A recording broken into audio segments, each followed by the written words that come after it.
The film begins with a middle-aged man named Richie and a retired mafia leader practicing shooting. He is a British citizen living in Spain who enjoyed his retirement as a mafia leader. Richie is not an ordinary person. Furthermore, he lives in a lavish home that demonstrates his wealth. That afternoon, Richie and his daughter Carmen were eating lunch when he mentioned missing his older brother Charlie, who resides in England. The scene then turns to Charlie discussing Richie's background with some of his pals. At the same moment, he gets a call from Richie in Spain. Through phone chats, the siblings acknowledge their longing for each other. Charlie rejoined his friends after receiving a call from Richie. At the same moment, Richie's buddy Lizzie approaches Charlie and asks for Richie's phone number because she has had a long-standing interest in him. Charlie, knowing she is the appropriate person for Richie, ultimately agrees to be a matchmaker and offers her his phone number. A pair, Aaron and Lauren, are walking along a desolate street in London. Aaron, a gang leader, is caught trying to trap his girlfriend Lauren by leading her to a band of thugs in a tiny alley. She gets harassed in that tight lane, and they intentionally record their activities. Dean, one of the gangsters, tries to stop his friends from abusing Lauren, but Aaron prevents him until Charlie arrives after hearing a ruckus. Charlie, behind the bar, observed the gangsters going to harass a woman and begged Lauren to leave before scolding the group. They insulted Charlie, so he punched one of them. Aaron is insulted by his acts and instructs his gang to beat Charlie to death. Lizzie, who had just left the bar to seek for Charlie, was taken aback when she discovered Charlie's body in an alley near the bar. Lizzie informs Susan Taylor and John, two detectives, about the incident that same night. Unfortunately, a lack of evidence prevented the two detectives from arresting Aaron and his group. Furthermore, Lizzie did not witness the incident immediately, but instead saw the mob group emerge from the little alley, where Charlie was discovered dead. After that, she informed Richie of Charlie's death. He seemed devastated when he heard it and decided to return to England. The scene then shifts to Susan and John, two police investigators who approach Aaron and his gang and threaten to arrest and imprison them if they are guilty of Charlie's murder. However, Aaron appeared to dispute the claims and chose to depart. After the two cops left, he instructed his companions to silence Lauren, who had been hounded for witnessing their attack. Dean, who is aware of the plan, visits her home in stealth and informs her that Aaron is on her way to threaten her. Dean also warned her to stay inside for her safety. Following that, Aaron and several gang members arrived in front of Lauren's home. He forces her to remain silent and not notify the authorities about the events that led to Charlie's death via the housemail hole. He also threatened to murder her and her mother. Meanwhile, Richie had arrived in England and promptly met Roy, one of his staff. Richie immediately went to Lizzie's house to find out what had happened to Charlie. Lizzie stated that she did not witness the occurrence personally. However, she believes the culprits who killed Charlie were gangsters who frequently caused trouble in London. Following that, Richie and Roy headed to the murder scene where Charlie was killed. At the same moment, they encountered Susan and John, who were looking into the situation. Susan recommended that the matter be turned over to the police because Richie was a former mafia leader who was well recognized. However, Richie was unwilling to turn over the case of his brother's death to the authorities. However, in front of them, he consented to report the case to the police. Before he left, Lizzie informed Richie in the pub that she had discovered a video of Aaron and his friends bullying Lauren. She assumes that the video is about Charlie's death. Lizzie, who knew Lauren, then gave Richie the address to Lauren's employment. Following that, Richie questions Lauren about the events that led to his brother's death. Lauren, who feels obligated to Charlie, finally tells him the specifics of the incident in a quiet location near her employment. She tells Richie that the local gang led by Aaron is responsible for Charlie's death. However, unbeknownst to them both, DK, a girl from Aaron's gang, informs Keezer about what they did to Charlie. DK comes to HQ and informs Aaron that Lauren spoke with a man called Richie about the event. Aaron, who assumed Richie was just another middle-aged male, appeared relaxed and unconcerned. The picture then shifts to Richie and his mafia comrades attending Charlie's burial. Soon after, an elderly guy named Arthur arrived at the location. Soon after, Richie joked that Arthur should leave because he was too old to be around with them. Arthur became enraged upon hearing his statements and informed Richie that he was the only person who nearly beat Richie as a result of the prank. Richie and everyone else laughed. He then expressed gratitude to Arthur for bringing his pals together. Following the funeral, Richie sees his acquaintance, Jack, a retired police commissioner, who lives in a modest home. He wants Jack to assist him in gathering information about Aaron and his gang. If Jack agrees to help, Richie pledges to give him part of his assets so he can have a better life in retirement.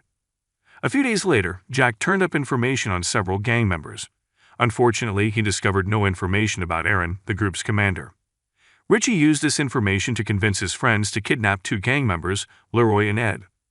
Leroy and Ed ignored Richie's question concerning Aaron's whereabouts, recognizing that the kidnappers were an elderly group. On the other side, they made fun of Richie and his friends. They didn't hesitate to threaten Richie and his buddies. Richie and his buddies smiled as they noticed that the two young individuals they kidnapped did not appear to know their true identities in the past. Richie became enraged when he heard Ed trash Charlie. After hearing Richie's directions, Arthur began removing nails and hammers from his back. Arthur quickly inserted the nail into the back of Ed's hand. It didn't end there. He got out a drill machine and began boring Ed's feet. Leroy became panicked when he witnessed his pal being abused like this. Leroy, who does not want to be tortured like his companions, agrees to assist Richie and promises to pull Aaron out of his hiding place. Richie's companions clearly don't believe him, but Richie suddenly accepts his offer and sets him free. After he is free, Leroy grabs a gun and prepares to shoot Richie. Before pulling the trigger on his gun, Richie shot Leroy to death. Richie stated that he did not trust Leroy either. He simply did not want to kill someone helpless. Then everyone laughed again. Shortly after, as they were ready to interview Ed, he died as a result of torture. Aaron appears unhappy that two of his members have just vanished. He assumed the two members had been attacked by his gangster opponent. The next day, Richie returns to Lauren to assist her in tracking down the remainder of Aaron's gang. She tells Richie that one of the gang members, JB, used to be in the parking lot. Feeling bad about continuing to visit Lauren, he finally asked for her phone number. Unfortunately, before Lauren could give him her number, Susan, the detective, arrived and attempted to protect her. Susan, her mother, pleads Richie not to implicate her daughter. The following scene shifts to a parking lot. JT, who noticed Arthur in the parking lot alone, assumed he was a feeble elderly man and attempted to bully him. However, when Arthur pulled out a sword, JB, who was riding a bicycle, immediately pedaled away. Before he knew it, a car had stopped in front of him, knocking him down. The car was apparently driven by Richie's friends, and Arthur's appearance in the parking lot was a setup to arrest him. Richie and his companions kidnapped JB, who was found chained and hung in an abandoned building. Richie inquired again regarding Aaron's whereabouts. Unfortunately, JB, who belittles everyone, refuses to reveal any information concerning Aaron and his group. He even insulted Charlie in front of them, claiming that he looked like a foolish puppy as they beat him to death. Richie was outraged after hearing it, so he beat JB to death. Unfortunately, Richie's sickness returned, and he had to be hospitalized. He needs medical attention, and then devises a scheme to entice Aaron out of his hiding place. A few days later, Aaron and his gang were observed stockpiling weapons to defend themselves against enemy gang attacks. However, Lauren unexpectedly arrived at the offices to greet him. She informs him that Richie has kidnapped and killed all of his missing gang members. She also mentioned that Richie was currently in the hospital. Lauren was in the middle of their talk when her mother called. Aaron instructed her to take the call so Susan would not be suspicious of her. After Lauren tells Aaron everything, he and his gangmates arrive at the hospital and kidnap her. He instructs his men to split in search of Richie's quarters. Not long after, two gang members entered Richie's room and shot at the bed, believing Richie was sleeping there. However, unbeknownst to them, Richie and his companions emerged behind them and began fire.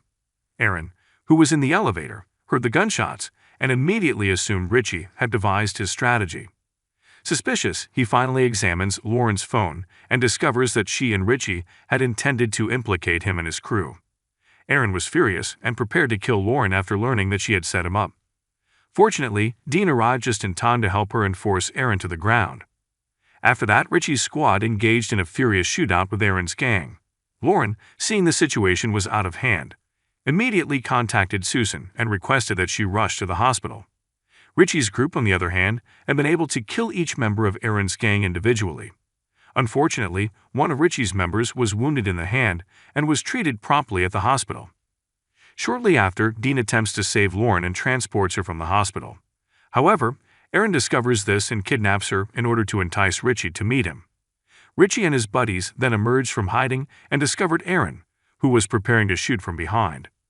Dean thwarted Aaron's plan, causing his gun to ricochet toward Richie. Richie quickly grabbed the gun but struggled to get the bullets in, so Aaron stood in front of him, aiming another rifle at him. However, Aaron's gun had run out of ammunition, so he was unable to murder Richie. At the same moment, Susan and numerous police officers arrived at the scene and shot Aaron because he was deemed a threat to Richie. Following the event, Richie was spotted laying in a hospital bed. Susan came to thank him for saving her daughter. A few days later, Richie hosted a large party at the club. At that location, he meets Lizzie, who expresses an interest in him. However, when he invites her to stay in Spain, Lizzie declines since she does not want to leave England. Richie's buddies look heartbroken at the end of the film because he is leaving for Spain, especially after they have worked so hard to avenge Charlie's death. But then Richie emerged unexpectedly behind his buddies, who assumed he had gone back to Spain in his personal helicopter. He told his buddies that he had decided to stay in England and live with them. At the end of the film, Richie and his comrades are seen preparing to smash the crime in London as a form of atonement for their previous transgressions. The message of this film is to not judge a book by its cover, because appearances do not always reflect who people are. Thank you.